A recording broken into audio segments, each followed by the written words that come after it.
नाज़रीन अस्सलाम वालेकुम। प्रोग्राम जवाब चाहिए के साथ हाजिर है। आज हमारे पास जो पहले सेगमेंट में एक्सक्लूसिव गेस्ट हैं वो है जनाब असद उमर साहब, साबिक वफाकी वज़ीर बराए ख़जाना, सीनियर सियासतदान।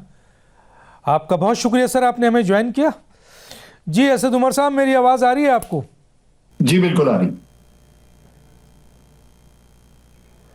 असद उमर साहब, बात यहाँ से शुरू करूँगा कि इस वक्त आपका एक तज़िया चाहता हूँ मुख्तसर सा, जिसमें आप ये बताएं कि सर पाकिस्तान कहाँ खड़ा है, पाकिस्तान की मौजूदा सूरत हाल इस वक्त क्या है, कैसे देखते हैं सर आप?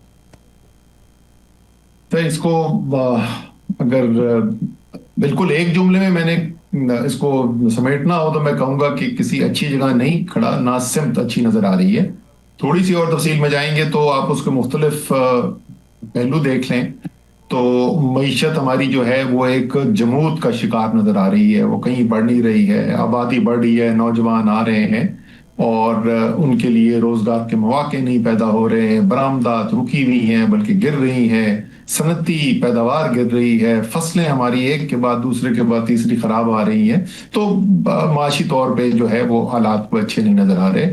सियासत तो बिल्कुल ही मेरे ख्याल में, मैं अगर लफ्ज़ इस्तेमाल करूँ कि तबाही का शिकार है तो वो ज़्यादा नहीं होगा। इतनी कमज़ोर पार्लियामान पिछले 40 साल में नहीं हुई, और कुछ सियासी पार्टियां बशमूल उन सियासी पार्टियों के जो इस वक्त हुकूमत में, टीवी पे नहीं, उनके साथ अलग बैठ के अगर आप बात करेंगे तो वो यही बात करेंगे जो मैं कह रहा हूँ। वाहिद जो एक अच्छी चीज हुई है पाकिस्तान के साथ पिछले कुछ माह के अंदर, इस 2025 के साल के अंदर, कि भारत ने जब हमला किया पाकिस्तान के ऊपर, जारियत की, तो उसका जिस तरीके से कामयाबी से पाकिस्तान ने जवाब दिया, उससे पाकिस्तान की आलमी जो फोरम हैं, जो ताकतवर ममालिक हैं, खित्ते के जो है ममालिक हैं, उनके अंदर दोबारा से पाकिस्तान की एक अहमियत में इजाफा हुआ। तो वो एक अच्छी चीज हुई है। लेकिन उसको इस्तेमाल करने के लिए जो मुल्क के अंदर हो रहा है उसको ठीक करने की जरूरत है, और वो अभी ठीक नहीं। अच्छा सर, ये वैसे तो पाकिस्तान का पासपोर्ट दुनिया का पासपोर्ट बन चुका है। पाकिस्तान के अंदर सरमायाकारी के हवाले से पाकिस्तान गैर महफूज तरीन मुल्क बन चुका है। पाकिस्तान जो है वो आपके इंसाफ के हवाले से इंसाफ का नंबर बना हुआ है। तो अब ये मुझे बताइए कि सर जो बज़ाहिर जुडिशल सिस्टम है पाकिस्तान का, वो कहाँ खड़ा हुआ है? इदारे तो आपने बताया, सिर्फ एक इदारे का आपने बताया, पार्लियामेंट का। इलेक्शन कमीशन कहाँ खड़ा हुआ है? एहतसाबी इदारे कहाँ खड़े हुए हैं? ब्यूरोक्रेसी क्या कर रही है सर? और हुकूमत जो इस वक्त 50 काबीना के अरकान वज़ीर। जी सर। जी जो देखें, जमहूरियत से जुड़े हुए जितने भी इदारे हैं ना, आप सबको इंफरादी तौर के ऊपर देख लें। जमहूरियत के लिए शायद 3 सबसे जो अहम सतून होंगे, वो पार्लियामान को मैं सबसे अहम मानता हूँ। पाकिस्तान में हुआ नहीं है ऐसा, लेकिन पार्लियामान सबसे अहम सतून होता है, इसलिए मैंने उसका जिक्र किया। इसी तरीके से एक आज़ाद अदलिया जो है वो एक बहुत ही अहम सतून है किसी भी जमहूरी निज़ाम के लिए। और इसी तरीके से एक आज़ाद मीडिया जो है वो नागुज़ीर है एक जमहूरी निज़ाम के लिए। मेरे ख्याल में, आप मुझसे बेहतर समझते हैं, आप खुद एक अरसे से मीडिया में काम कर रहे हैं और आपको हालात का पता है। मेरे ख्याल में पिछले 20 साल के अंदर, जब से मुशर्रफ साहब के वक्त में आज़ादी एक आई थी इलेक्ट्रॉनिक मीडिया के अंदर, इतनी ज़्यादा बंदिशें और इतना कमज़ोर मीडिया जो है वो हमने पिछले 20 साल में नहीं देखा था। इसी तरीके से लॉयर्स मूवमेंट जब हुई और उसकी कामयाबी हुई, उसके बाद वो नताइज नहीं मिल सके जिसकी हम सब उम्मीद रखते थे, लेकिन उसके बावजूद एक आज़ादी मिली अदलिया को, और उन्होंने एक रोल प्ले किया, एक अहम रोल प्ले किया। गलतियां भी की, ऐसा नहीं कि सब उन्होंने अच्छे काम किए, गलतियां भी की, लेकिन एक आज़ादी नजर आई हमें। अदलिया के पास एक ताकत नजर आई जो उससे पहले नहीं नजर आती थी। वकला की बरादरी जो है वो आवाज उठा रही है। तो जो भी बुनियादी सुतून होते हैं एक जमहूरी निज़ाम को चलाने के लिए, वो सब जो है वो कमजोर हुए हैं। अच्छा, तो सर इसमें कसूरवार कौन है? मसलन ये तो मौजूदा इस वक्त हाइब्रिड निज़ाम कहा जा रहा है कि हाइब्रिड निज़ाम है, और आप हाइब्रिड निज़ाम की उसको तारीफ़ को समझते हैं। अगर ये हाइब्रिड निज़ाम है तो अब ये जो मौजूदा सूरत हाल है जिसमें तबाह है, पार्लियामेंट इदारे तबाह हैं, तसाबी इदारा तबाह है, इंतखाबी इदारा तबाह है, मईशत तबाह है, सियासी अदम इस्तेहकाम है, मुल्क की तरक्की रुकी हुई है, जमूत तारी है, तो इन सब का कसूरवार कौन है? क्या इसको जो मौजूदा इस वक्त हुकूमत है वो कसूरवार है या हालात कसूरवार हैं? क्या कहेंगे सर? अच्छा देखें, मैं एक तो बुनियादी तौर पे क्योंकि जमहूरियत में यकीन रखने वाला इंसान हूं, तो मैं तो जिम्मेदारी, जैसे मैंने कहा, पार्लियामान सबसे अहम होता है। इसी तरीके से जो सियासी हुकूमत है हम तो उनकी तरफ देखते हैं ना। इसमें कोई शक नहीं कि इस वक्त हाइब्रिड निज़ाम है, और मेरे ख्याल में इसमें भी किसी पाकिस्तानी को कोई शक नहीं कि इस वक्त जमहूरी निज़ाम को देख रहे हैं। तो उसके अंदर जो जिम्मेदारी बनती है, अवलीन जिम्मेदारी, वो तो सियासी लीडर्स की बनती है ना। और जो बहुत सारी जो खराबियां अभी जिनको हमने गिनवाया, इलेक्शन कमीशन की बात की, अदलिया की बात की, पार्लियामेंट के कमजोर होने की बात की, इसकी बुनियादी वजह यह बनी कि एक सियासी लीडर, एक सियासी पार्टी जो पाकिस्तान की सबसे मकबूल पार्टी थी, वो और इस्टेब्लिशमेंट आमने सामने आके खड़े हो गए। अब अगर जो उस वक्त एस्टैब्लिशमेंट के हलीफ बने, अगर वो सियासी पार्टियां अपना किरदार अदा कर सकती तो शायद ये सब कुछ करने की जरूरत ना पड़ती। आप ना इलेक्शन जीत सकते हैं, ना आप मईशत चला सकते हैं, ना आप एक आज़ाद सुप्रीम कोर्ट, आज़ाद हाई कोर्ट के अंदर जाकर मुकदमे जीत सकते हैं। तो सारे निज़ाम को सहारा देने की जरूरत पड़ गई, अगर मैं पोलाइट अल्फाज इस्तेमाल करूं उसको चलाने के लिए, क्योंकि जो सामने जो दीवार खड़ी की हुई थी वो, या खड़ी की हुई है, वो इतनी ज्यादा कमजोर है मेरे ख्याल में। और ये मैं बहुत अरसे पहले से बोलता रहा हूं, आपके प्रोग्राम पे भी शायद ये मैंने बात की होगी, आज से 2 साल पहले से मैं ये कह रहा हूं कि ये जो कांधों पे बोझ उठाया हुआ है एस्टैब्लिशमेंट ने, इस इंतहाई कमजोर और अवाम में गैर मकबूल हुकूमत का, तो इसका वजन से उनको भी नुकसान होता चला जाएगा, और वही हम देख रहे हैं। अच्छा सर, ये वज़ीर आज़म की स्टेटमेंट है, अभी 2 दिन पहले ही है। वो कहते हैं कि हमारी इतनी शानदार कारकर्दगी है कि हम 2029 का इलेक्शन जीतते हुए देख रहे हैं। वो ये कह रहे हैं कि हम 2029 का इलेक्शन भी इसी कारकर्दगी की बुनियाद पे जीत रहे हैं। अब मैं आपसे पूछना चाहूँगा सर कि ये 50 के जो वुज़रा हैं, हम बार बार मीडिया में कह रहे हैं कि वज़ीरों में की कोई कारकर्दगी है 3 साल की, तो हमारे सामने लाएं, बैठें, हमसे बात करें, बताएं, हम दुनिया को बताएंगे कि हमारे 50 वुज़रा की ये कारकर्दगी है। वज़ीर आज़म कह रहे हैं कि हमारी शानदार कारकर्दगी की बुनियाद पर हम 2029 का इलेक्शन जीत जाएंगे। जी, क्या कहते हैं सर? एक तो शहबाज शरीफ साहब को एक हुनर है, उनमें एक फन की सलाहियत रखते हैं, और वो जो है वो लोगों के चेहरों पे मुस्कुराहट लाने का ऐसे ऐसे शानदार स्टेटमेंट देते हैं कि इंसान हंसे बगैर नहीं रह सकता। पहले उन्होंने जब नए नए वजीर आजम बने तो उन्होंने कहा मैं सारी रात जाग के और अपने कपड़े बेच के महंगाई खत्म करूंगा। अल्लाह के बंदे, अगर आपके जागने से और कपड़े उतार कर बेचने से मुल्क की मईशत ठीक हो सकती हो, तो फिर आपको तो कोई नोबेल प्राइज मिलना चाहिए इकोनॉमिक्स में। तो ये भी जो उन्होंने कारकर्दगी की बात की, उनसे बोले ऐसा करें, आप हमें ना आप डॉक्टर दानिश को कोई इसके अंदर तफसीली जवाब दें, ना असद उमर को आपको कन्विंस करने की कोई जरूरत है।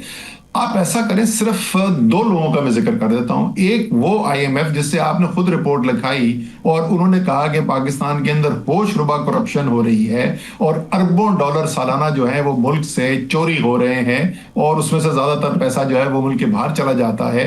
और जो आज आपने अखबारात के अंदर भी पढ़ा होगा, जो उनकी नई रिपोर्ट आई है, जो हमारा मुआहदा है IMF के साथ, उन्होंने 11 नई शराइत उसके अंदर डाल दी हैं, जिनमें से कई शराइत जो हैं वो सिर्फ करप्शन पे काबू पाने के लिए हैं और ज्यादा निजाम को ट्रांसपेरेंट करने के लिए हैं। दूसरा, SIFC के हेड हैं, उन्होंने एक स्टेटमेंट दिया जो तमाम अखबारों के अंदर छपा, मीडिया के अंदर वजीनत बना बयान, और उन्होंने कहा कि जी मौजूदा निज़ाम जो है वो सरमायाकारी को हौसला देने में नाकाम है, बैनुल-अक़वामी सरमायाकार आ नहीं रहा पाकिस्तान के अंदर सरमायाकारी करने के लिए। उन्होंने कहा कम से कम 2 गुना इजाफा तो फौरी तौर पे हमें देखना चाहिए, वो नहीं हो रहा हासिल। मुकामी जो सरमायाकार हैं उन्होंने अपना हाथ रोका हुआ है। बाकी आप डॉक्टर साहब कैमरा और माइक्रोफोन लेके पाकिस्तान के किसी भी शहर मोहल्ले गली में चले जाएं तो अवाम आपको बता देगी कि उनके ख्याल में मईशत की क्या हालात है और इस हुकूमत की क्या कारकर्दगी है। तो इलेक्शन कैसे जीतेंगे सर वो? इलेक्शन वो कह रहे हैं कि फॉर्म 47 जिंदा है, तो जब तक फॉर्म 47 है तो हम इलेक्शन जीत जाएंगे। वो इस दफा नहीं इलेक्शन जीते, आप अगले की बात करें उनसे पहले 2024 की तो कहानी सुना दें। आप 2029 पे पहुंच गए। ठीक है। अच्छा सर, ये बताइए कि अभी आपने एक जिक्र किया था कि जिस मुल्क के अंदर दो बड़ी क़ुव्वतें, अगर उनमें महाजराई होगी तो जाहिर है मुल्क कैसे तरक्की करेगा। अब आपसे ये सवाल है सर कि ये जो दो बड़ी क़ुव्वतों के दरमियान महाजराई है, इसकी वजह क्या है एक, और सर इस महाजराई को कौन प्रोमोट कर रहा है, कौन बेनिफिशरी है इस महाजराई का? देखिए, वजूहात तो बहुत सारी गिनी जा सकती हैं। मेरे ख्याल में कई गलतियां भी हुई हैं, लेकिन इसका बेनिफिशियरी कौन है उसमें तो कोई शक ही नहीं ना। वही वजीर आजम जिसकी आप बात कर रहे थे, जो अपना इलेक्शन हारे हुए हैं और इस वक्त वजीर आजम बने हुए हैं, जिन्होंने जिस दिन अपनी चार्जशीट फेस करनी थी और उनके ऊपर इल्जाम आयद और फर्द जुर्म आयद होनी थी, उस दिन वो वजीर आजम का ओथ ले रहे थे और 3.5 साल से वो वजीर आजम है पाकिस्तान के। तो सबसे बड़े बेनिफिशियरी तो वो है क्या? तो अब तो पाकिस्तान में मेरे ख्याल में कोई बच्चा भी नहीं है ना जो ये ना कहता हो कि ये 17 सीट के ऊपर जो है हुकूमत बनी हुई है इनकी। तो उसमें तो कोई शक ही नहीं कि फायदा किसका है। मेरे ख्याल में दोनों फरीकैन का, इस्टेब्लिशमेंट का भी और तहरीक इंसाफ का भी नुकसान है इस टकराव की कैफियत के अंदर। मेरे ख्याल में जमहूरियत का नुकसान है, मेरे ख्याल में पाकिस्तान के अवाम और पाकिस्तान का नुकसान है। तो मेरी तो सुई वहीं अटकी हुई है 2.5 साल से कि कोई ना कोई हमें हल निकालना चाहिए, कोई रास्ता ढूंढना चाहिए जिसमें इस टकराव की कैफियत से हम बाहर निकलें और जाती अना को भी साइड पे रख के कोई ना कोई इसका हल निकालने की जरूरत है। लेकिन नुकसान मैंने आपको बता दिया, इदारों का भी नुकसान, जमहूरियत का भी नुकसान, तरीके इंसाफ का भी नुकसान, अवाम का भी नुकसान, पाकिस्तान का भी नुकसान। फायदा जो है वो इस वक्त जो हुकूमती अलायंस है उनका फायदा है। नाज़रीन, हमारी गुफ्तगू जारी है, एक छोटा सा ब्रेक लेंगे फिर वापस आते हैं।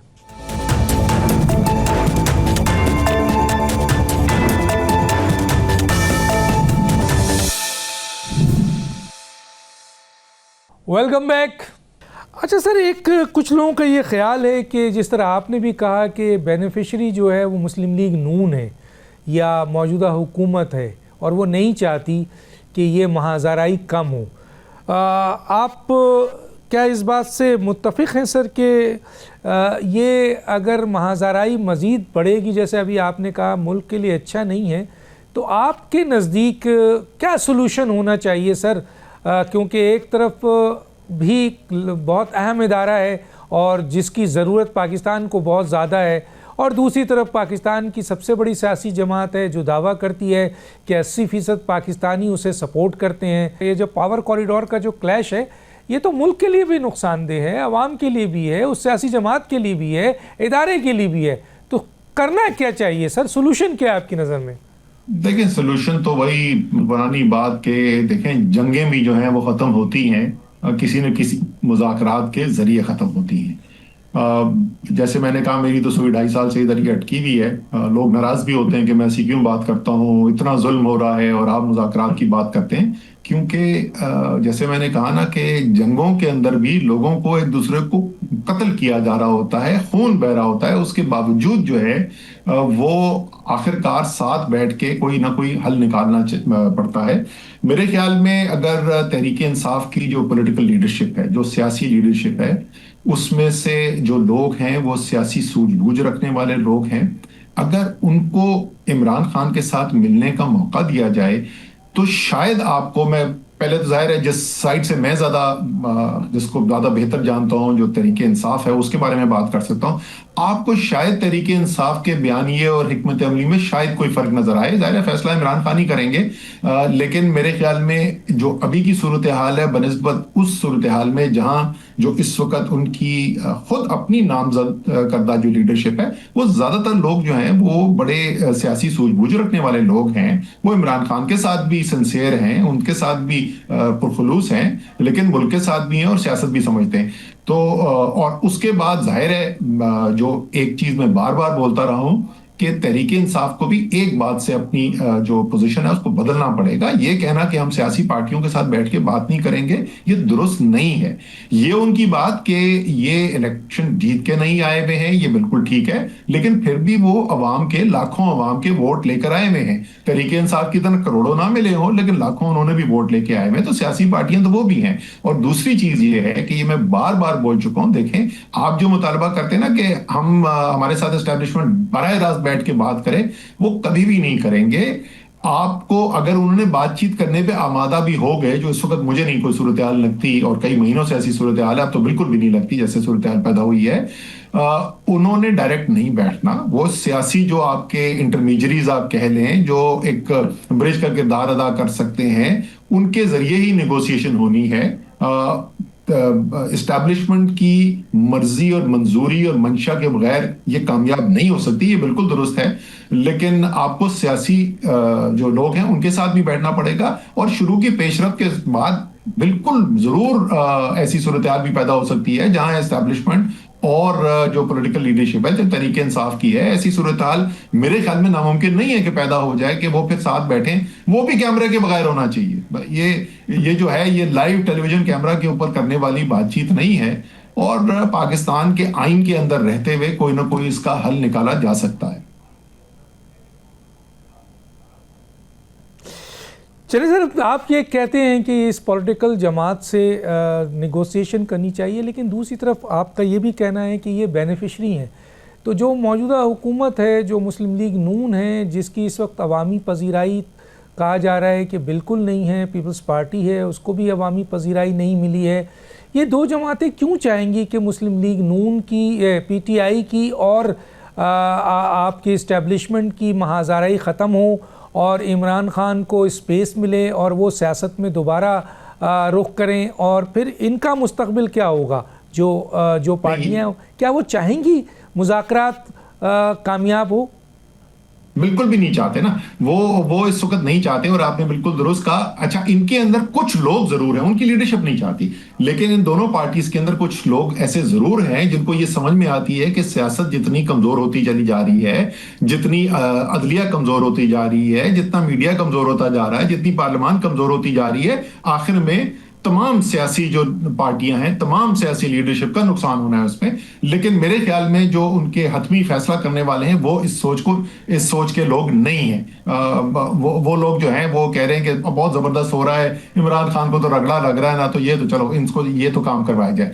नहीं, ये लोग जो आपके साथ बैठेंगे, मैंने क्या कहा पहले, ये उसी वक्त कामयाब होगा जब ये एस्टैब्लिशमेंट की मर्जी और मंशा के मुताबिक होगा। वो कहेंगे तो बैठेंगे, और उन्हीं के पैगामात जो हैं या उन्हीं के दिए हुए पैराए के अंदर बातचीत होगी।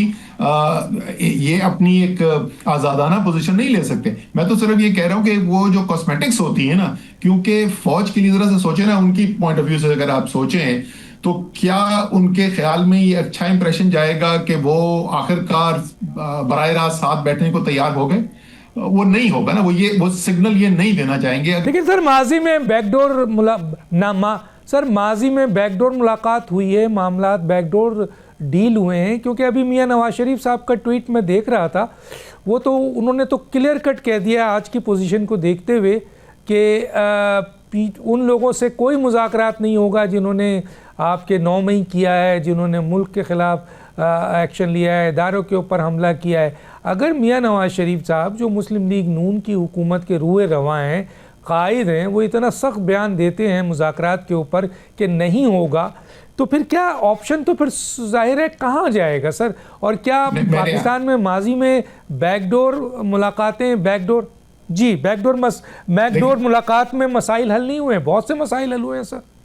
नहीं, मैंने आपको यही कहा ना कि जो इस वक्त जो हुकूमती अलायंस है उसमें कुछ लोग और सीनियर लोग ऐसे जरूर मौजूद हैं जो समझते हैं कि ये जो सूरत हाल है ये सबके लिए खतरनाक है, लेकिन उनकी लीडरशिप नहीं समझती। तो बिल्कुल आप सही कह रहे हैं, नवाज शरीफ जो असल में वो ये कहना ये चाह रहे थे कि जिस पॉलिटिकल सियासी पार्टी ने मेरी 40 साल से ज्यादा हुई भी सियासत को मलिया मेट करके रख दिया है, और मुझे इस उम्र में आके ये जिल्लत उठानी पड़ी है कि मैं लाहौर से भी इलेक्शन हार गया, मैं मानसेरे से भी इलेक्शन हार गया, मैं फॉर्म 47 लेकर 3 दफा वजीर आजम जो शख्स बन चुका है वो फॉर्म 47 लेके पार्लियामान के अंदर बैठा हुआ है। तो उनका तो गुस्सा जो है वो जायज है, वो हमें समझ में आता है।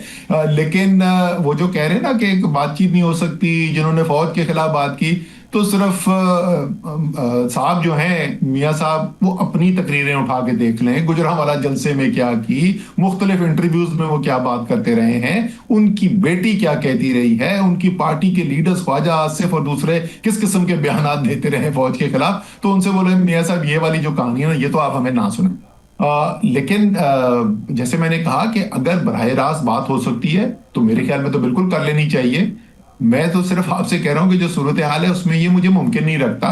इसलिए अगर ये फौज, मैं बार बार ये तीसरी दफा कह रहा हूं, ये उसी वक्त मानी खेस होगा अगर इजाजत देगी कि अच्छा तुम बैठो और तुम बातचीत करो, और अगर वो कहेंगे तो फिर इनको भी मानना पड़ेगा। मसलन बहुत ही कमज़ोर पोजीशन पे खड़े हुए हैं। अच्छा सर ये बताइए, अभी जो बहुत शोर है और वो एक एहतसाब के हवाले से, एक लेफ्टिनेंट जनरल साहब की आपके सज़ा के हवाले से है, क्या आप समझते हैं कि पाकिस्तान में बिला इम्तियाज़ एहतसाब का अमल शुरू हो गया है सर? नहीं सर, मुझे तो ये नहीं लगता कि ऐसी कोई खुशखबरी है। हो सकता है अगर ऐसा हो जाए तो बहुत अच्छी बात होगी।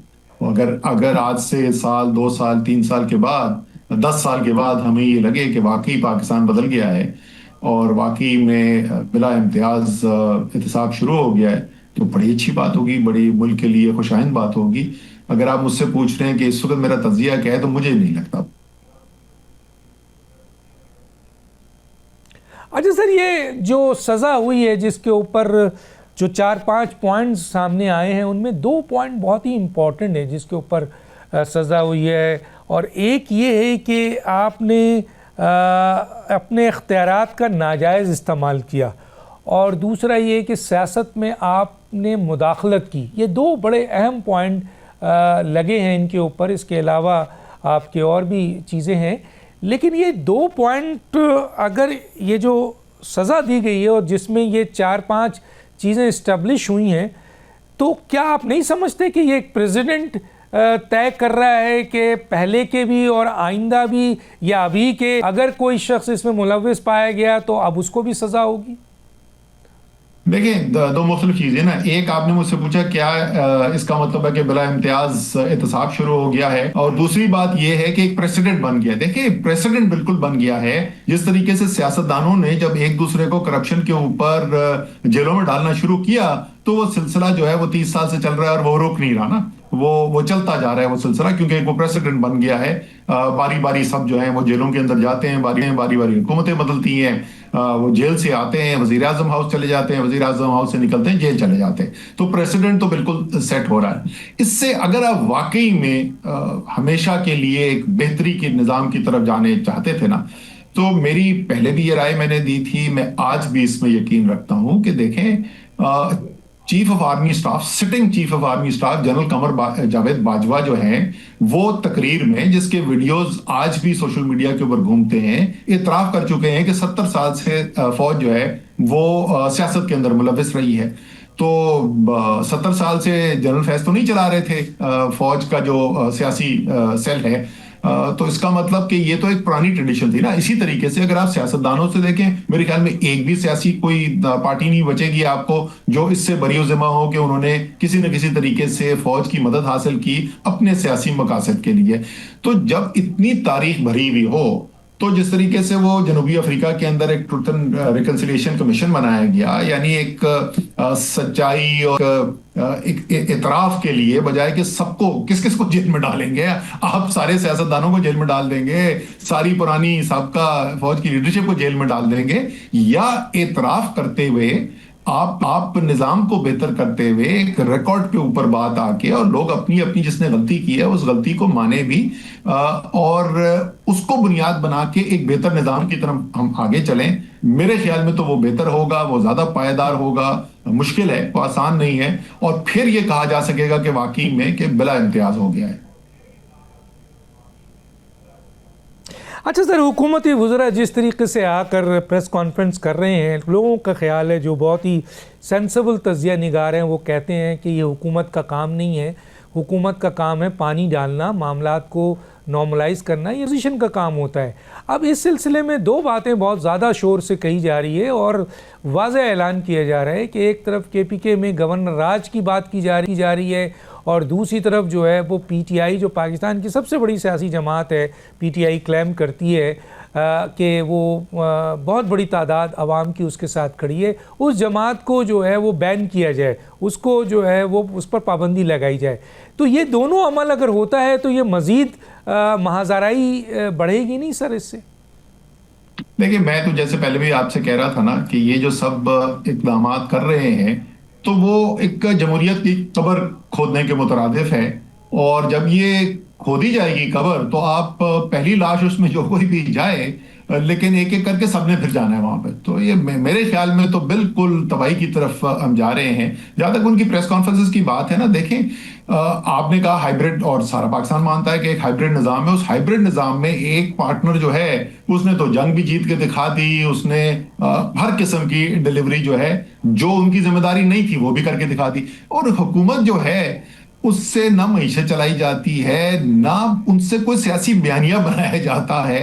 तो उनके ऊपर भी तो एक प्रेशर है ना कि तुम किस काम की चीज हो। अगर सियासी जवाब देने के लिए भी DG ISPR को आके खुद प्रेस कॉन्फ्रेंस करनी चाहिए, तो ये कितनी बड़ी सियासी नाकामी है इस हाइब्रिड निजाम के सियासी शराकतदारों की, जो कोई भी किसी भी पहलू से वो डिलीवर कर ही नहीं पा रहे हैं। तो बेचारे वो ठीक है, वो प्रेस कॉन्फ्रेंस भी करते हैं, सच्ची बात है, इनको तो सुनता भी अब कोई भी नहीं है, ना कोई समझता है कि इनके हाथ में कोई इख्तियार है। लेकिन क्या इस सबसे अगर ये जो कैफियत है एक बुरान की, एक टकराव की, एक खलीज की, क्या अगर इसमें और तेल छिड़का जाए, आग को और भड़काया जाए, क्या इससे पूरे मुल्क का नुकसान होगा? जी बिल्कुल हो। अच्छा सर, ये बताइए कि मीडिया में, और मीडिया हमारी रेटिंग के लिए ऐसे लोगों को जिनके एक वोट भी नहीं है, वो किस तरह सेनेटर बनते हैं, किस तरह मेंबर ऑफ नेशनल असम्बली बनते हैं, वो मीडिया में आके बैठ के वो दावा करते हैं जो कि बहुत सीक्रेट होता है। यानी जो सज़ा हुई है जनरल को, वो जो भी कार्रवाई हुई है वो बहुत सीक्रेट है। कहा जाता है कि आर्मी का निज़ाम इतना सॉलिड होता है कि जी उस अमल को दूसरे सर्विंग जनरल तक नहीं पहुंचता। तो ये जो एक साहब हैं आकर PTI में रहे हैं और दावा कर रहे हैं कि बस अब गवाही आएगी और इमरान खान को सज़ा मिलेगी और सब कुछ तैयार हो गया है, ये किस किस्म के लोग हैं सर? कहाँ से आ जाते हैं? लेकिन अगर वो आकर दावा कर रहे हैं और वो दावा जो है वो बल्कि दावे जो हैं वो बार बार सच भी साबित हो रहे हैं, तो इसका मतलब कोई मुस्तनद खबर तो उनके पास आ रही है। कहाँ से आ रही है वो मुझे नहीं पता, लेकिन आप जो भी उनके बारे में कहें, लेकिन खबर जो वो दे रहे हैं वो खबर सच्ची निकल रही है। तो इसका मतलब कोई ना कोई मुस्तनद सोर्स तो उनके पास है।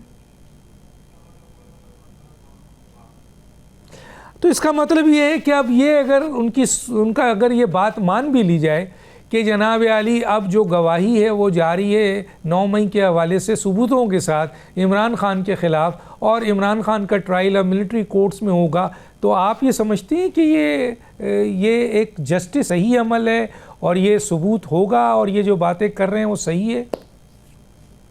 देखिए, पहली बात तो यही जो तज्जिया है या ये कयास आराई जो है ना, ये आजम खान जो प्रिंसिपल सेक्रेटरी होते थे इमरान खान के, वजीर आजम के, उनके बारे में भी की गई साइफर केस के अंदर।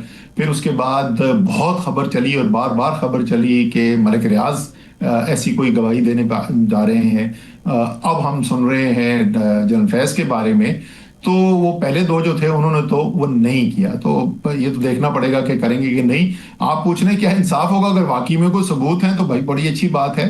फिर तो अगर सबूत वाकई में मौजूद है तो कानून को करना चाहिए। लेकिन अगर सबूत कोई नहीं है और सिर्फ इल्जामात हैं, तो फिर जाहिर है ना पाकिस्तान में कोई उसको इंसाफ मानेगा, ना दुनिया में कोई उसको इंसाफ मानेगा।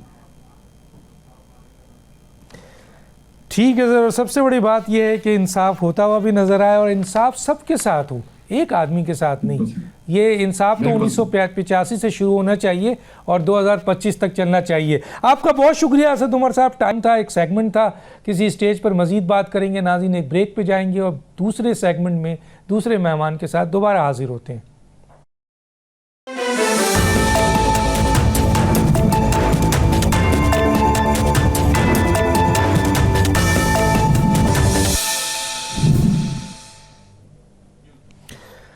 वेलकम बैक जी। हमारे साथ दूसरे सेगमेंट में डॉक्टर इकरामुल हक साहब हैं, माहिर माशियात हैं, उनसे बात करेंगे। जनाब डॉक्टर इकरामुल हक साहब, मेरा पहला सवाल ये है कि मैंने अभी एक ख़बर पढ़ी, वज़ीर आज़म जनाब शहबाज शरीफ ने एक दावा किया है कि हमारी कारकर्दगी इतनी अच्छी है कि हम 2029 का इलेक्शन जीतने जा रहे हैं। तो सर, आप माहिर माशियात हैं, आप ज़रा बताइए सर, हमारी इस वक्त मईशत कहाँ खड़ी है, कितनी अच्छी कारकर्दगी है 3.5 साल में? जी, आपने देखा कि अभी पाकिस्तान बिजनेस काउंसिल का जो सेमिनार हुआ था, वहाँ पे खुद SIFC के जनरल साहब ने फरमाया कि अगर हमने अपने टैक्स रेट कम नहीं किए और ख़ास तौर पे सुपर टैक्स ख़त्म नहीं किया तो फिर पाकिस्तान में कोई इन्वेस्टमेंट नहीं आएगी। अब वज़ीर-ए-आज़म मोहतरम पता नहीं किस एंगल से कह रहे हैं, मगर दुनिया में सब जानते हैं कि इस वक्त पाकिस्तान में बेरोजगारी की हाई सतह है और नई इन्वेस्टमेंट नहीं आ रही है। अब कुछ इशारे स्टेबलाइजेशन के इसलिए हुए कि हम IMF के प्रोग्राम में थे, वो नहीं चाहते कि हम एक ग्रोथ का मॉडल लेकर चलें। जाहिर है ग्रोथ के मॉडल के लिए फिर पहले स्टेबलाइजेशन होगी। तो पता नहीं कौन सी कारकर्दगी की बात कर रहे थे कि जिससे वो आने वाला इलेक्शन भी जीत रहे हैं। अभी तो मईशत को बहुत से बड़े चैलेंजेस हैं और आज आपने देखा सेकंड रिव्यू रिपोर्ट में IMF ने क्या क्या इशादात किए हैं और 11 नई कंडीशन लगाते हुए टोटल कंडीशंस इतने छोटे अरसे में से नहीं, पिछले सितंबर में ये हमने प्रोग्राम दिया था और आज उसके अंदर अगर आप मुलाहिजा करें तो 64 बेंचमार्क यानी शराइत ऐड हो चुकी हैं। तो आगे वाले दिनों में अगर वो ये पूरी करेंगे तो ग्रोथ तो नहीं होगी, और फिर जाहिर अगर ग्रोथ नहीं होगी जो पाकिस्तान को रिक्वायर्ड है तो लोग कैसे खुश होंगे, मुझे समझ नहीं आई उनकी बात की। अच्छा सर, ये बताइए कि वैसे तो आपने इसका जवाब किसी न किसी तरीके से दे दिया कि IMF अगर मुकम्मल तौर पर इनको नाअहल करके ख़त्म कर दे तो फिर उसका प्रोग्राम कैसे चलेगा। लेकिन फिर भी मेरा सवाल लाजिम है, जहाँ आपने 11 अभी पॉइंट्स का जिक्र किया है कि IMF पाकिस्तानी मईशत मुस्तहकम हुई और महंगाई का दबाव आर्जी है, जबकि हालिया लेबर सर्वे के मुताबिक बड़े पैमाने में बेरोज़गारी मौजूद है। सनती तरक्की जो है वो अमल रुक चुका है, सरमायाकारी ख़त्म हो चुकी है, आपके एक्सपोर्ट जो है वो मुंजमद हो चुकी है और हर इशारिया नीचे जा रहा है मासवा स्टॉक एक्सचेंज के। तो IMF ने किस पॉइंट पर कहा है कि सर इनकी जो पाकिस्तान की जो मईशत है वो मुस्तहकम होती जा रही है? वो कौन सी मुस्तहकम है सर, ज़रा हमें भी बताएं सर। जी, IMF असल में अपने जो अहदाफ होते हैं उनकी नज़र में बात करते हैं, मगर साथ ही वर्ल्ड बैंक से कह देता है कि पाकिस्तान का जो इस वक्त इकनॉमिक मॉडल है और जो कई अरसे से हम फॉलो कर रहे हैं वो पाकिस्तान के मसाइल हल करने में बुरी तरह नाकाम रहा। यही बात फिर स्टेट बैंक ऑफ पाकिस्तान के गवर्नर मोहतरम भी कह देते हैं। फिर यही बात जो है आपको और भी कई ज़राए से यानी ADP और बहुत से ज़राए से वो कन्वे करवा देते हैं। तो वो कहना ये चाह रहे हैं कि IMF ने कहा है कि जो हमने इनको हदफ दिए थे वो तो ये पूरी तरह कर रहे हैं, उसके नतायज जहाँ तक मैक्रो नंबर्स में है वो रिफ्लेक्ट भी हो रहे हैं।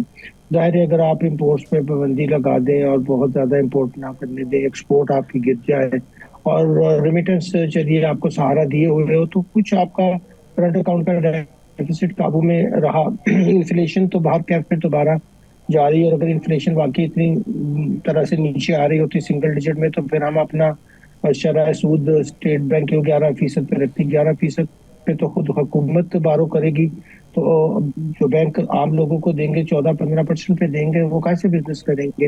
हुकूमत का बोझ कैसे खत्म होगा 11% के ऊपर? इसके ऊपर तो IMF ने कोई रोशनी नहीं डाली।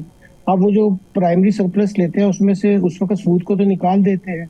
तो आईएमएफ का ख्याल ये है कि अगर हम इतना बड़ा सूद जो कि 8 ट्रिलियन से भी ऊपर जा चुका है और सारे का सारा एफबीआर का रेवेन्यू भी वहीं गारत हो जाए सूबों को देने के बाद, तो बल्कि और पल्ले से भी और उधार लेना पड़े, तो आईएमएफ भी आधी बात बताता है। जब तक आप उसके प्रोग्राम में होते हैं वो बस प्राइमरी सरप्लस का एक आपके ऊपर प्राइमरी शर्त लगाए रखता है, फिर इधर उधर और शर्तें लगा देते हैं और एंड के ऊपर उनका प्रोग्राम तो इस हद तक होता है कि हमने जब आप आईसीयू में थे तो हमने आपको इस काबिल रखा कि आप सांस लेते रहें कम से कम, यही बड़ी हमारी आप पे मेहरबानी है।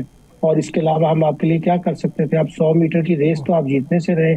जब तक आप आईसीयू के बेड पे लेटे रहेंगे, 100 मीटर की रेस तो मैंने ऐसे कह दिया वो बहुत तेज दौड़ना होता है। ये तो 500 मीटर के, हम 5000 मीटर वाली रेस में भी हिस्सा लेने के काबिल नहीं है भविष्य में। तो ये कुछ ख्याल करना चाहिए कि जहां आप पाकिस्तान सांस ले रहे हैं यही काफी है। मैं सर ये सवाल आपसे पूछना चाह रहा था, पाकिस्तानी टैक्स वसूल जो जुलाई 2025 है, मैं आपके सामने कुछ आदाद शुमार रखना चाहता हूँ और आपसे राय लेना चाहता हूँ। हदफ जो है वो 5.14 रुपीज़ ट्रिलियन था, जो वसूली हुई है 4.715 रुपीज़ ट्रिलियन है। शॉर्टफॉल जो है वो 425 से 428 रुपीज़ बिलियन, तकरीबन 8.3% कमी हुई है। अहम शोबे नाकामी income tax 177 rupees billion shortfall है। सेल्स टैक्स 250 रुपये बिलियन शॉर्टफॉल है। दोनों बराह रास्त और बिलवास्ता टैक्सों में बड़ी कमी। महसूलात अखराजात बुलंद, कर्ज़ों पर सालाना सूद 5.2 रुपीज़ ट्रिलियन टैक्स आमदनी से ज़्यादा है। बैरूनी कर्जा वापसी 25 और 30 बिलियन से ज़ायद हो गया है। कुल मुल्की कर्जा 80-85 से ज़्यादा हो गया है। जीडीपी 70 से भी ज़्यादा हो चुका है। ज़राअत, रियल इस्टेट, होलसेल, रिटेल, गैर रस्मी मईशत अभी तक टैक्स नेट से बड़ी हद तक बाहर है। सिर्फ 59 लाख फॉल टैक्स दहंदगान 240 मिलियन आबादी में वो आ चुके हैं। तो सर सवाल ये पैदा होता है कि ये फिगर आप देख के कि एक पाकिस्तानी और एक बिजनेसमैन तो हिल जाता है सर, क्या कहेंगे? जी बिल्कुल, देखिए ये तो आईएमएफ ने उनसे पूछा एफबीआर से कि आप इतना नहीं करेंगे तो फिर प्राइमरी जो है सरप्लस वो तो नहीं होगा। इन्होंने कहा हाँ जी हम कर लेंगे। कैसे कर लेंगे? सैलरी वालों पे ज्यादा टैक्स लगा के, सुपर टैक्स लगा के, टैक्सों के रेट बढ़ा के। मगर अगर इकोनॉमी में जानना हो तो वो फिर आपको टैक्स तो नहीं आएगा। और आपने देखा कि अभी इन्होंने कल ही वजीर आजम मोहतरम को बताया है कि अगर आपने अटॉर्नी जनरल ने, हमारी अटॉर्नी जनरल की टीम ने हमारी मदद नहीं की तो फिर ये जो 560 पे चला जाएगा हमारा जो हाफ ईयरली। और आईएमएफ ने आज अपनी रिपोर्ट में साफ लिख दिया है कि अगर आपका अब ये जो डेफिसिट है ये ऊपर गया तो मिनी बजट लेकर फिर आपको हर हाल में आना पड़ेगा। एक ऐसे चेयरमैन को लाए जिन्होंने 1000 गाड़ियां, 4-4 गुना तनख्वाहें की, अपने तौर पर भी बताया कि मुझसे ज्यादा कोई दुबद नहीं है, अगरचे सबको पता है एनर्जी में क्या बेड़ा गर्क करके वो आए थे। मगर अब उन्होंने एफबीआर का भी बिल्कुल ही सत्यानाश कर दिया है। और फिर भी वो इतने मकबूल हैं वजीर आजम मोहतरम की नजर में कि उनको आईएमएफ तो इस दफा में कोई वेवर नहीं दे रहा, मगर उनको वेवर पे वेवर दे रहे हैं वजीर आजम। और होगा यही कि फिर पाकिस्तान को और मजीद टैक्स लगाने पड़ेंगे और जिससे इंडस्ट्री थोड़ी बहुत जो रह गई है वो भी खराब होगी और हमारे हालात और भी खराब होंगे। अगर ये इकोनॉमी इतनी अच्छी होती जिसका तस्करा फरमा रहे हैं तो फिर तो ये टैक्स की अहदाफ आसानी से पूरे हो जाते हैं। मगर आप देख रहे हैं कि ग्रोथ है नहीं इकोनॉमी में और टैक्सों की एक बहुत बड़ी वजह ग्रोथ ना होने की टैक्सों की बहुतात भी है और उसका ऊंची शरह भी है। अब ये सारे फिगर्स तो हमारे सामने हैं, तो पिक्चर भी हमारे सामने है।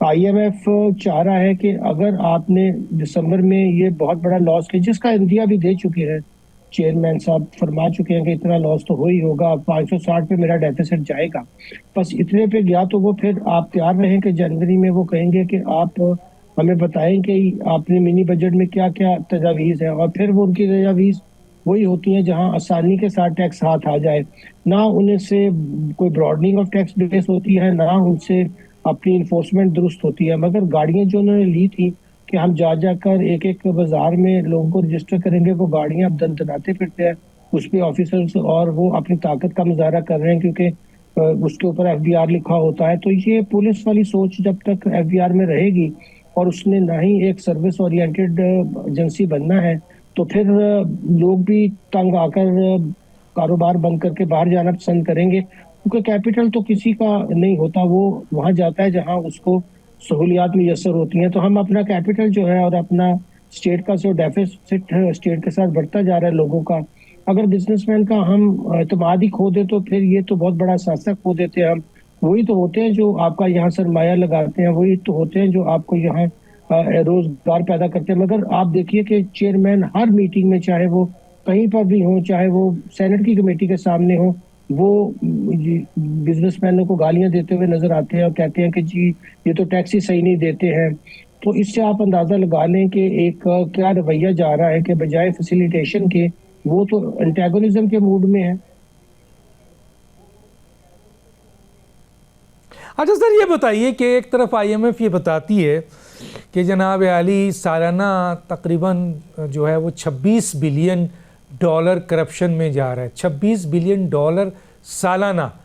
और अगर हम उसको आईएमएफ के उस 37 मंथ से ले लें जिसमें हम 7 बिलियन डॉलर के लिए उनके हाथ पांव जोड़ते रहते हैं, डिक्टेशन लेते रहते हैं, जैसा वो कहते हैं, सिर्फ 7 बिलियन डॉलर, तो हम तो सर 37 मंथ में अगर 3 साल 1 महीने का ले लिया जाए तो 26 बिलियन डॉलर सालाना के हिसाब से हम 75 बिलियन डॉलर करप्शन में जो है वो ज़ाया कर रहे हैं और 7 बिलियन के लिए मकरूज़ हो रहे हैं। एक सर इसका मुझे बताइए सर कि ये मसलन क्या आपके, और दूसरी तरफ सर वज़ीर आज़म अपनी एक लंबी काबीना के साथ हर रोज़ तकरीबन मुल्क से बाहर जाते हैं, तो ये मुल्क से बाहर जाके और कहते हैं कि जनाब हमने बड़े MOU साइन कर लिए हैं, कभी अब मलेशिया में कर लिया, कभी UAE में कर लिया, कभी अमेरिका में कर रहे हैं, कभी चाइना में कर रहे हैं, कभी सऊदी अरब में कर रहे हैं, कभी दुबई में कर रहे हैं। लेकिन सर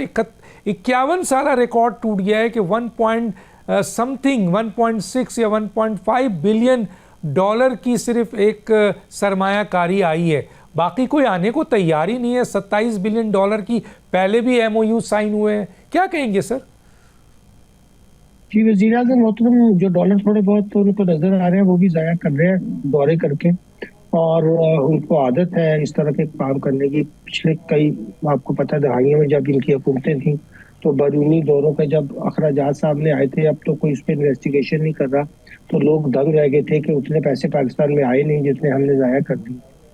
तो ये एक मैनेजमेंट जो अपनी कारकर्दगी को बेहतर शो करने के लिए माहिर हैं और वही काम वो कर रहे हैं, मगर अगर सही इत्तेसाब के नुक्ता नज़र से कारकर्दगी देखी जाए तो ना सिर्फ ये कि IMF भी सख्त गुस्से में है, दो जो हमसाय ममालिक उनसे कभी ट्रेड एक से थी चले वो भी बंद कर दी, एक से तो करना भी नहीं चाहते हैं। तो जहाँ तवज्जो देनी चाहिए कि इर्द गिर्द के ममालिक के साथ अगर ट्रेड नहीं करेंगे, बांग्लादेश से भी बात हुई थी मगर फिर वो बात आगे नहीं चली है, तो कहाँ हम अपनी खपत चीज़ों की करेंगे। यूरोप और अमेरिका में चीज़ों की खपत तो आपको खबर पड़ी होगी कि हमारी वहाँ से गिरने का इम्कान है, और गिरने के इम्कान की वजह से यहाँ रोजगार में कमी पैदा होगी जब टेक्सटाइल के ऑर्डर उतने नहीं जाएंगे। तो झूठी कहानियां बयान करके और लंबी एक बहुत बड़ी काबीना रख के और तकरीरें करने से तो मामला हल नहीं होते हैं। तो बहुत वाज़ेह बात है कि अगर इस वक्त हम देखें, और जो आपने इशारिया किया वो बहुत ही ज़बरदस्त है कि एक भी हमें कोई काम की हमारे पास फॉरेन डायरेक्ट इन्वेस्टमेंट नहीं आई है, जबकि पोटेंशियल इतना ज़्यादा है, सबको पता है। और वही डिफेंस पैक्ट के बाद हम समझ रहे थे कि वहाँ से हमें इतने पैसे मिल जाएंगे कि हम IMF को खैर बात करेंगे, और ये जो 75 बिलियन आपने अभी फरमाया डॉलर चाहिए तो हमें वहीं से मिल जाएंगे, तो बस ठीक है, अगले हमें क्या जरूरत है IMF के। वो 600 बिलियन का जिक्र फरमाया वहाँ के रूलर ने जब वो ट्रम्प से मुलाकात कर रहे थे। 600 बिलियन डॉलर की इन्वेस्टमेंट का जिक्र हुआ, 50-60 की हम बात नहीं कर रहे हैं। और पाकिस्तान ये नहीं कि लगाना नहीं चाहता, वो पूछते हैं कौन से प्रोजेक्ट, कैसे, बताइए ज़रा, समझाइए। और ये आपने जो इतनी ज़्यादा रेगुलेशन रखे हुए हैं, इतने ज़्यादा लाइसेंसेस रखे हुए हैं, एक काम के लिए 6-6 महकमे, कभी सूबों के कभी उसके, तो कहाँ आप हमें वो इतने समझदार हैं कि उन्हें पता है इन्वेस्टमेंट कहाँ करनी है, कहाँ से रिटर्न लेने हैं। अब ये ना समझा जाए कि ये वो पुराने ज़माने के लोग हैं जिनको कुछ पता नहीं है। वो अपनी ट्रेड कॉमर्स को चलाने में इतने अच्छे हैं कि अभी हब बन रहा है कि वहां से वो आर्टिफिशियल इंटेलिजेंस की एक्सपोर्ट करेगा। दुबई में एक पूरी कोर्ट जो है उनकी वो चल रही है जो सिर्फ और सिर्फ आर्टिफिशियल इंटेलिजेंस की बुनियाद पर चल रही है। वो टेक्नोलॉजी अडॉप्ट करने में तो उसको बहुत हमसे आगे हैं और उनकी इकोनॉमी जो है वो भी हमसे बहुत। हम किन मुल्कों में जा रहे हैं आमतौर पर, जो सेंट्रल एशिया जाने का मुझे समझ नहीं आती क्या मकसद है। आज तक सेंट्रल एशिया के साथ तो हम अपनी राहदारी बनाकर कोई चीज भेज नहीं सके। बीच में अफगानिस्तान के साथ कैसे तल्लुकात ठीक हो, अगर नहीं होंगे तो सेंट्रल एशिया की हमें कैसे एक्सेस मिलेगी इंडिपेंडेंट। तो बिल्कुल ही आप समझ लीजिए कि पॉलिसीज का जो रुख था, खास तौर पे जो हमें एडवांटेजेस हुए थे उसको भी हम अब ज़ाया कर रहे हैं और ट्रेड बढ़ाने की तरफ और अपनी एक्सपोर्ट बढ़ाने की तरफ तवज्जो बिल्कुल भी नहीं है। अच्छा सर, आईएमएफ के हवाले से आईएमएफ ने जो रिपोर्ट्स दी है, कई रिपोर्ट्स अभी 11 भी पॉइंट दिए हैं। हुकूमत की जो पॉलिसीज़ और जो इनका स्ट्रक्चरल है उसमें तो कोई चीज़ जो है वो इन्वेस्टमेंट नहीं आ रही है, बल्कि यहाँ के पाकिस्तानी जो इन्वेस्टर हैं वो मुल्क छोड़ के बाहर जा रहे हैं। ऐसे हालात हो गए हैं कि वो सरमायाकारी के लिए किसी किस्म की मराहत तजवीज़ नहीं करेगी और इसके तहत आने वाली तमाम सरमायाकारी standard public investment management framework के तहत होने को यकीनी बनाया जाए। कैसे देखते हैं सर? देखिए, आईएमएफ मना कर रहा है कि आप इंसेंटिव्स ना दीजिए क्योंकि आ गई 5 ट्रिलियन के इंसेंटिव देकर आपकी टैक्स बेस पर बात हो चुकी है। मगर आईएमएफ को ये लोग गलत तरीके से चीजें बताते हैं। ये मराहत जो दी हुई हैं हमने लोकल, इसका ताल्लुक इंडस्ट्री से कोई नहीं है। ये तो वही तबकात हैं। अब ग्रेड 22 के अफसर रिटायर होकर भी कितना पेट्रोल लेते हैं, कितनी राइज का क्या क्या, अगर इसका आप कभी जायजा लें तो आप हैरान परेशान हो जाएंगे। और रिटायरमेंट के बाद जजेस की क्या मराहत है, आप इस पे बिल्कुल समझे ही नहीं पाएंगे कि दुनिया की कौन सी रियासत है जो उसके बाद बड़े बड़े घर, पेट्रोल, बिजली, मुलाजम और क्या नहीं, और पेंशन की आप जरा देख लें कितनी बड़ी पता ऐसे तो, और फिर भी उसको टैक्स फ्री भी करना। तो ये सारी बातों से आईएमएफ भी परेशान था, प्रेशर से परेशान। अब तंग आकर उन्होंने इसको बेंचमार्क में डाल दिया है कि ये जो आपका ढांचा है इसमें जो गवर्नेंस एंड में प्रॉब्लम है और करप्शन के मसाइल हैं, ये उन्होंने एक आपके सामने ये बड़ी रिपोर्ट और लिखा कि ये दरअसल पाकिस्तान के कहने पे की गई और उसके पैसे चपाए ने दिए हैं। तो उस रिपोर्ट में उन्होंने अब इस सेकंड जो हमारा रिव्यू है उसको बेंचमार्क का हिस्सा ही बना दिया है। जो पहले लोग समझते थे कि ये महज एक रिपोर्ट ही होगी और बेंचमार्क का हिस्सा नहीं बनेगी, अब उन्हें क्लियर हो गया कि ये बेंचमार्क में शामिल हो गई। सो पाकिस्तान की अब बिल्कुल फैसला कुन सूरत हाल है कि या तो ये अपने अंदर जब तक गवर्नेंस ठीक करने के लिए इनर जो है ये अपनी अकाउंटेबिलिटी के सिस्टम नहीं बनाएंगे महकमों के अंदर। और ये आईएमएफ की बात भी बिल्कुल फजूल है कि नैब को और जो हमारी करप्शन की सफाई, एक बड़ी अजीब सी बात है कि आईएमएफ भी वो रोड मैप या तशखीस करने के बाद इलाज जो है वो नहीं बता पा रहा है जो सही होना चाहिए। दुनिया के हर जगह के ऊपर हर महकमे के अंदर अपनी खुद एहतसाबी का बहुत बड़ा अमल होता है। जब तक आप वो नाफिज नहीं करेंगे, भले वहाँ पार्लियामेंट की भी कमेटियां अकाउंटेबिलिटी के अंदर ही होती हैं, कोई मेंबर जरा सी भी वेवर्ड सिचुएशन इख्तियार करता है तो उसको वहीं पे इम्पीच कर दिया जाता है उसी हाउस कमेटी के अंदर। इनको कभी हाउस कमेटी को ख्याल ही नहीं आया है कि हम अपनी इम्पीचमेंट की कमेटी भी बनाएं।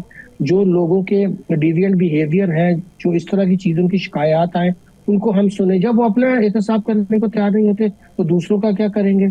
इसी तरह आप देख लीजिए कि जजेस का कोई तरीका नहीं है कि वो हमें बताएं कि उनके सासे कितने हैं, क्या है। वो सबका एहतसाब कर रहे हैं, सबका एडजुडिकेट कर रहे हैं, पर हमें नहीं पता।